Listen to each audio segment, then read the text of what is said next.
आप सबका स्वागत है एक्सपोज कॉस्मोस में। क्या आपने कभी उस रहस्यमय संरचना के बारे में सोचा है जो हमारे पूरे ब्रह्मांड को आकार देती है? Space time. अगर शॉर्ट में समझाना चाहें, स्पेस टाइम एक फैब्रिक की तरह है जो अंतरिक्ष के 3 आयामों को समय के एक आयाम के साथ जोड़ता है, जो दिखाता है कि यूनिवर्स के सारे ऑब्जेक्ट्स कैसे मूव और इंटरैक्ट करते हैं। तो चलिए चलते हैं एक रोमांचक यात्रा पर और पता लगाते हैं स्पेस टाइम के बारे में। स्पेस और टाइम का ऐसा फ्यूजन जो रियलिटी को कंट्रोल करता है और हमारे कॉस्मोस के रहस्यों को खोलता है। हम हैं इंटरगैलेक्टिक स्पेस में, पृथ्वी से अरबों खरबों किलोमीटर दूर। हम 2 पड़ोसी आकाश गंगाओं के बीच खो गए हैं। एक है हमारा मिल्की वे और दूसरा है एंड्रोमेडा। यह दूसरा गैलेक्सी भी सैकड़ों अरबों सितारों से बना है। हमारे चारों ओर स्पेस तकरीबन खाली है। अगर देखा जाए, हमारा कोई वजूद नहीं है। हमारे चारों ओर एक जाल सा बुना हुआ है। ब्रह्मांड का यही जाल स्पेस टाइम है। यह काल्पनिक ग्रिड बहुत छोटे छोटे कणों से बना है, जो कि हमें यूनिवर्स के इनविजिबल ज्योमेट्री की कल्पना करने और उसके डायनामिक्स को समझने की अनुमति देता है। जहां हम हैं, वहां यह ग्रिड शांत और गतिहीन है। कोई भी चीज इसे परेशान नहीं करती है, और अगर हम एक पत्थर फेंके तो यह सीधा आगे की ओर बढ़ता है, शून्य के माध्यम से हमेशा के लिए दूर जाते रहता है। वास्तव में यह ग्रिड पूरी तरह से शांत नहीं है। अगर हम तेजी से आगे बढ़े तो देखेंगे यह बहुत थोड़ा थोड़ा बहता है, ठीक एक नदी की तरह। एक ऐसी नदी जो स्टार्स के साथ कनेक्टेड है और जिसकी धार सब कुछ अपने साथ बहा ले जाती है, ऑब्जेक्ट्स, गैस क्लाउड्स और डार्क मैटर। यूनिवर्स के फैब्रिक को अपनी दिशा में खींच के स्पेस टाइम को बुरी तरह से बिगाड़ते हैं। दोनों गैलेक्सीज धीरे धीरे करीब आ रही हैं और एटलीस्ट कई अरबों साल बाद मिल्की वे और एंड्रोमेडा एक दूसरे में विलीन होके एक हो जाएंगे। लेकिन ये देखने के लिए हम नहीं होंगे। जहां एंड्रोमेडा हमारे करीब आ रहा है, वहीं रिसर्चर्स ने 20वीं सदी के शुरुआत में ये डिस्कवर किया कि ज़्यादातर गैलेक्सीज एक्चुअली में एक दूसरे से दूर जा रहे हैं। जैसे जैसे ये विस्तार आगे बढ़ता है, उनके लाइट्स के वेवलेंथ भी लंबी होती जाती है और ये रेड कलर में बदल जाते हैं। आज हम जानते हैं कि एक रहस्यमय डार्क एनर्जी यूनिवर्स के विस्तार को गति से बढ़ा रहा है। एक्सपेंशन लगभग शुरू हुआ होगा 13.8 बिलियन ईयर्स पहले, एक एक्सट्रीमली डेंस और कंप्रेस पॉइंट से। ये पॉइंट फ्लक्चुएटिंग एनर्जी का पिंड था। 1 सेकेंड से भी कम टाइम में यूनिवर्स अचानक पहुंच गया एस्ट्रोनॉमिकल डायमेंशंस तक। यही था बिग बैंग। इससे पहले क्या था वास्तव में कोई भी नहीं जानता।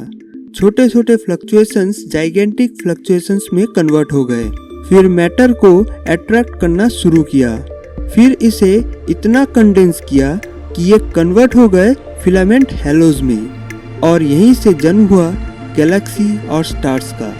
हम इनमें से एक सितारे के पास रहते हैं, जो है सूर्य। सूर्य के चारों ओर बहुत सारे बॉडीज, प्लैनेट्स, एस्टेरॉइड्स और कॉमेट्स यूनिवर्स के ग्रिड में फ्रीली घूमते हैं। सूर्य का विशाल मास स्पेस टाइम और यूनिवर्स के फैब्रिक को मोड़ता है। सब कुछ अपने साथ लेकर तारे की ओर गिरता है, और इसी तरह प्लैनेट्स सूर्य से दूर जाने के बजाय इसकी परिक्रमा करते हैं। वो सीधे आगे बढ़ते जाते हैं, लेकिन लगातार आकर्षण उन्हें वापस सेंटर की ओर खींचता है। कुछ हद तक प्लैनेट्स भी यूनिवर्स के ग्रिड को अपनी दिशा में आकर्षित करते हैं। उदाहरण के तौर पर अर्थ को ही लीजिए। अर्थ अपने नेचुरल सैटेलाइट मून और आर्टिफिशियल सैटेलाइट्स को धारण किए हुए है। International space station space time में सीधे आगे बढ़ता है। लेकिन अर्थ के मास ने स्पेस टाइम को अपने चारों ओर कर्व करके रखा है और इस वजह से स्पेस स्टेशन अर्थ से दूर नहीं जा सकता। अर्थ से दूर ये ग्रिड धीरे धीरे बहता है और इस दूरी पर पर्याप्त गति से गुजरती हुई कोई भी वस्तु इसके आकर्षण से बिना कठिनाई के निकल सकती है। 5 अरब सालों में हमारा तारा मर जाएगा, तब न सूर्य का दबाव रहेगा और ना ही वो ग्रिड के प्रवाह को रोक सकेगा। इसका कोर अपने आप कोलैप्स हो जाएगा और बन जाएगा एक डेंस व्हाइट ड्वार्फ, जबकि इसका वायुमंडल एक्सपेंड करेगा एक विशाल प्लैनेटरी नेबुला में। हालांकि सभी तारे ऐसे गायब नहीं होते हैं। कुछ 100 प्रकाश वर्ष दूर एक सुपर जायंट स्टार अपने आखिरी दौर में है, जो कि 20 गुना ज़्यादा बड़ा है हमारे सूर्य से। इसका इंटरनल प्रेशर और इसके वजन को नहीं उठा सकता। ये सुपर जायंट स्टार कोलैप्स हो जाता है और सुपरनोवा एक्सप्लोजन के साथ इसकी बाहरी परत फैल जाती है। इसका कोर इतना कंप्रेस होता है कि ये न्यूट्रॉन स्टार में कन्वर्ट हो जाता है। सिर्फ 30 किलोमीटर के दायरे में इसका मास 2 सूर्य के बराबर है।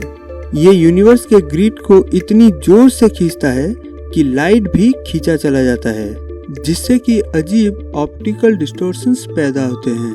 वहीं से कुछ हजार लाइट ईयर्स दूर एक और स्टार है जो कि और भी ज़्यादा मैसिव है और किसी भी पल एक्सप्लोड कर सकता है। इसका कोर सेंटर की तरफ जाने लगता है और इसकी बाहरी परत वायलेंटली उखड़ जाती है।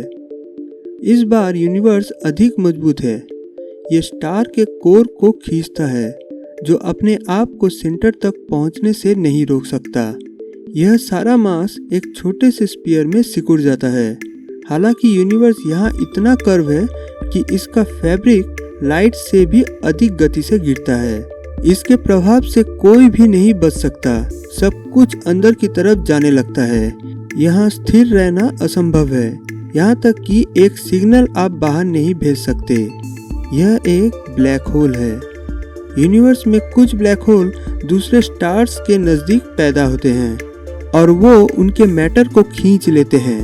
हाई टेम्परेचर प्लाज्मा के रूप में ब्लैक होल के ऑर्बिट में प्रवेश करते ही ये प्लाज्मा एक्रीशन डिस्क फॉर्म करते हैं, जो एनर्जी लॉस करता है और होराइजन के चारों ओर घूमते रहता है। ब्लैक होल के अंदर सेंटर के बहुत करीब बहाव इन्फिनिटली फास्ट हो जाता है और सारे ऑब्जेक्ट्स एक्सट्रीम प्रेशर की वजह से टुकड़ों में बदल जाते हैं। यूनिवर्स का ग्रिड इतनी तीव्रता से फैलता जाता है कि यह एटम्स को एक दूसरे से अलग कर देता है और सभी बॉडीज को स्पैगेटिफाई कर देता है। ब्लैक होल के सेंटर में हमारे सारे करंट थ्योरीज पूरी तरह से स्पेस टाइम के क्वांटम बिहेवियर को डिस्क्राइब नहीं कर सकते। यूनिवर्स में कुछ भी स्थिर नहीं है। हर स्टार्स का अपना रोटेशन होता है। जब वो मर जाते हैं उनका कोर कंप्रेस होकर ब्लैक होल बन जाता है। तब उनकी रोटेशन की गति और भी ज़्यादा बढ़ जाती है। स्पेस टाइम के फैब्रिक में ये रोटेशन छप जाता है। ये ब्लैक होल के अंदर अर्गोस्फीयर में एक निश्चित दूरी तक घूमता रहता है। पूरा ग्रिड लाइट के गति से भी तेज जाता है और अपने रोटेशन की दिशा में दूसरे बॉडीज को भी ले जाता है, यहाँ तक कि लाइट को भी ब्लैक होल के साथ घूमने के लिए मजबूर होना पड़ता है। ऐसे ब्लैक होल के अंदर एक और होराइजन होता है, जहाँ स्पेस टाइम के रोटेशन की वजह से पैदा हुए सेंट्रीफ्यूगल फोर्स ग्रेविटी के साथ रिएक्ट करते हैं और ग्रिड के गिरने को धीमा कर देती है। गणित इन इंटरनल होराइजन्स का विस्तार करता है और जोड़ता है व्हाइट होल्स के साथ, जिससे हम बाहर निकल सकते हैं अगर पैरेलल यूनिवर्स को खोजना चाहे तो।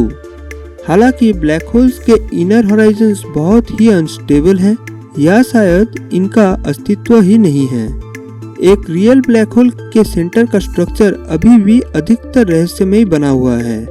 फाइनली, अगर दो ब्लैक होल एक दूसरे के सामने आते हैं तो वो एक दूसरे को खींचकर डांस करना शुरू कर देते हैं और ये तब तक चलता रहता है जब तक ये एक दूसरे में विलीन होकर एक बड़ा ब्लैक होल नहीं बन जाते। ये नया ब्लैक होल एक बबल की तरह वाइब्रेट करता है और धीरे धीरे स्थिर हो जाता है और इस पूरे घटना के दौरान यूनिवर्स का पूरा फैब्रिक वाइब्रेशन से हिल उठता है। दिखाई देने वाले सभी प्रकार के स्टार्स से ग्रेविटेशनल वेव्स ज़्यादा पावरफुल होते हैं।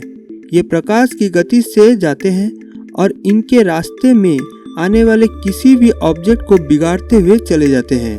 14 सितंबर 2015 को ऐसा एक वाइब्रेशन अरबों वर्षों की यात्रा के बाद पृथ्वी से होकर गुजरा था।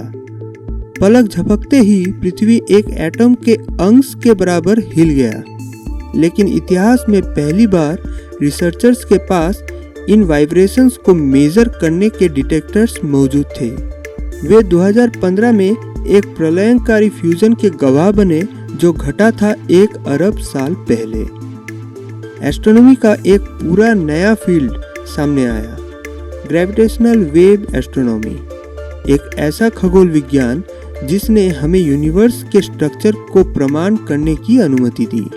तो दोस्तों, आज तक का वीडियो यहीं तक का था। अगर आपको ये वीडियो पसंद आया तो एक लाइक मोटिवेशन के लिए जरूर देना और साथ ही साथ इस चैनल को सब्सक्राइब कर लेना। तो मिलते हैं एक और नए वीडियो में, तब तक के लिए गुड डे, गुड नाइट और जय हिंद।